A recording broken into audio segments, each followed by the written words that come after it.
Assalamualaikum warahmatullahi wabarakatuh.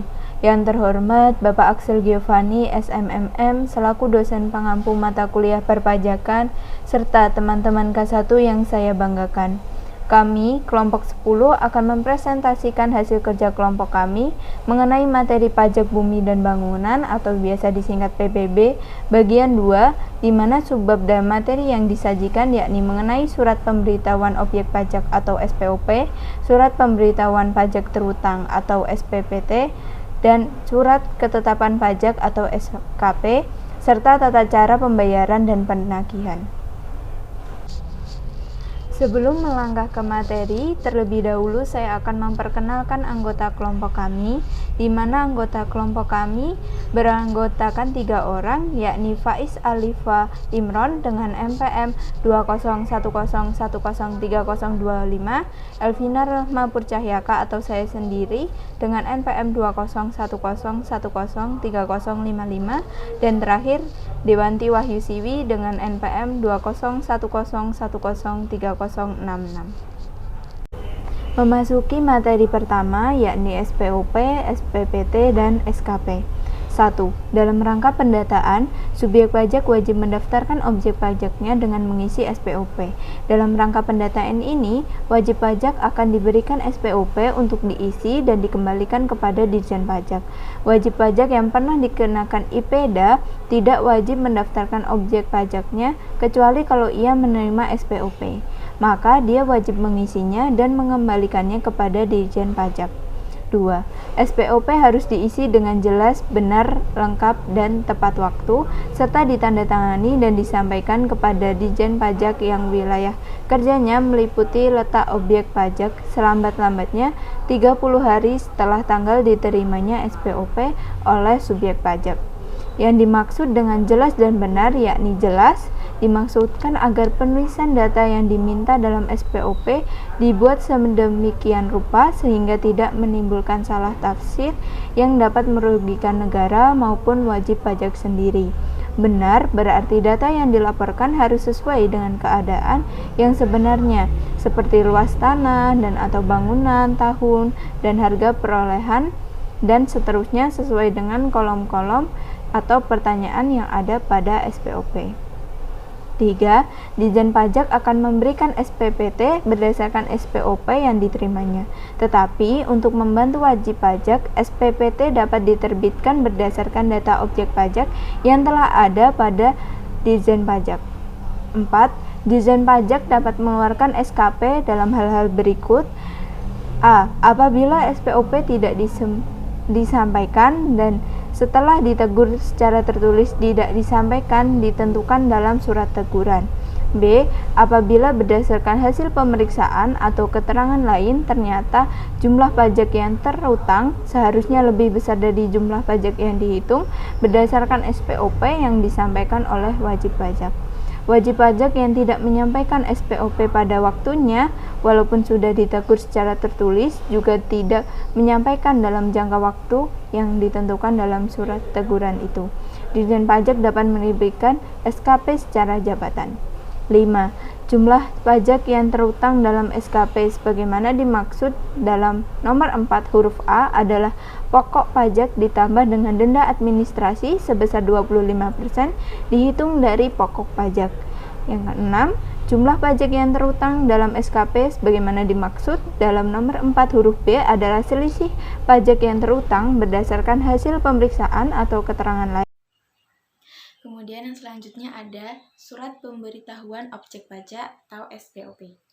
Surat Pemberitahuan Objek Pajak adalah surat yang digunakan wajib pajak untuk melaporkan data objek menurut ketentuan Undang-Undang Pajak Bumi dan Bangunan. SPOP hanya diberikan dalam 4 hal. Yang pertama, yaitu objek pajak belum terdaftar atau data belum lengkap. Kemudian yang kedua, objek pajak telah terdaftar tetapi data belum lengkap. Yang ketiga, NJOP berubah atau pertumbuhan ekonomi. Dan yang keempat, objek pajak dimutasikan atau laporan dari instansi yang berkaitan tergantung dengan objek. Kemudian surat pemberitahuan pajak terutang atau SPPT. Surat pemberitahuan pajak terutang adalah surat yang digunakan oleh Direktorat Jenderal Pajak untuk memberitahukan besarnya pajak terutang kepada wajib pajak.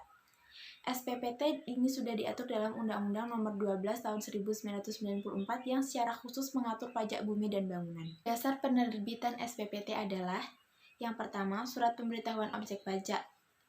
Yang kedua, data objek pajak yang telah ada pada KPPBB untuk objek pajak sebelumnya telah dikenakan IPEDA. Pajak yang terutang berdasarkan SPPT harus dilunasi selambat-lambatnya 6 bulan sejak tanggal diterimanya SPPT oleh wajib pajak. Surat ketetapan pajak. Berdasarkan pasal 1 angka 5 PMK 78 2016, SKP PBB adalah surat ketetapan yang menentukan besarnya pokok PBB atau selisih pokok PBB, besarnya sanksi administrasi dan jumlah PBB yang terutang. SKP diterbitkan dalam hal yang pertama, SPOP tidak disampaikan dalam jangka waktu 30 hari setelah diterima wajib pajak dan setelah ditegur secara tertulis ternyata tidak dikembalikan oleh wajib pajak sebagaimana ditentukan dalam surat teguran. Kemudian yang kedua, berdasarkan pemeriksaan atau keterangan lain, jumlah pajak terutang 1 bulan sejak tanggal diterimanya surat ketetapan pajak oleh wajib pajak. Wajib pajak yang diterbitkan SKP akan dikenai sanksi berupa denda sebesar 25% dari pokok pajak. Berikut adalah tata cara penagihan. Yang pertama yaitu, untuk penagihan pajak yang terutang dengan SPPT, pajak yang terutang tersebut harus dilunasi dalam jangka waktu paling lambat 6 bulan.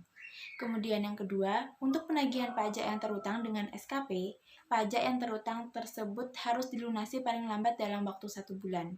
Nah, kemudian yang ketiga, apabila seorang wajib pajak terlambat atau kurang dalam melakukan pembayaran pajak yang terutang padanya, maka wajib pajak tersebut akan dikenai denda administrasi sebesar 2% setiap bulannya dihitung sejak tanggal jatuh tempo sampai tanggal dilakukannya pembayaran dalam jangka waktu paling lama 24 bulan.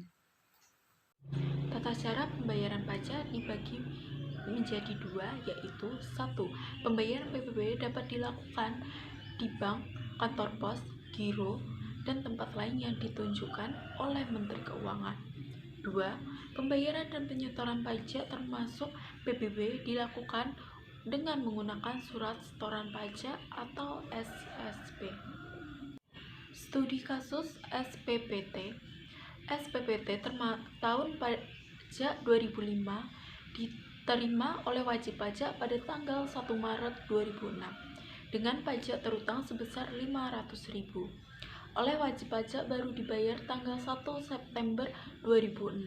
Maka terhadap wajib pajak tersebut dikenakan denda administrasi bunga sebesar 2%, yaitu denda administrasi dikali pokok pajak, sama dengan 2% dikali 500.000 dengan hasil 10.000. Pajak yang terutang yang harus dibayar pada tanggal 1 September 2006 adalah pokok pajak ditambah denda administrasi sebesar 500.000 ditambah 10.000 dengan hasil 510, sehingga pajak terutang yang harus dibayarkan oleh wajib pajak adalah sebesar 510.000.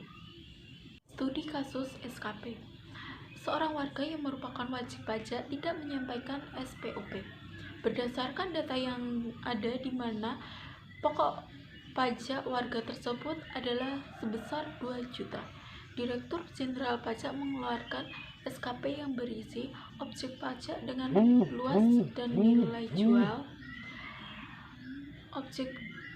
Luas objek pajak menurut SPOP, pokok pajak sebesar 2 juta, sanksi administrasi 25% dikali 2 juta sama dengan Rp 500.000.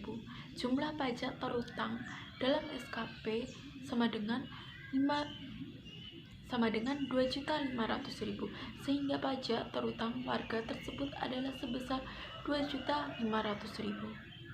Sekian dari kelompok kami. Apabila dalam pembacaan materi ada salah kata, kami mohon maaf sebesar-besarnya. Wassalamualaikum warahmatullahi wabarakatuh.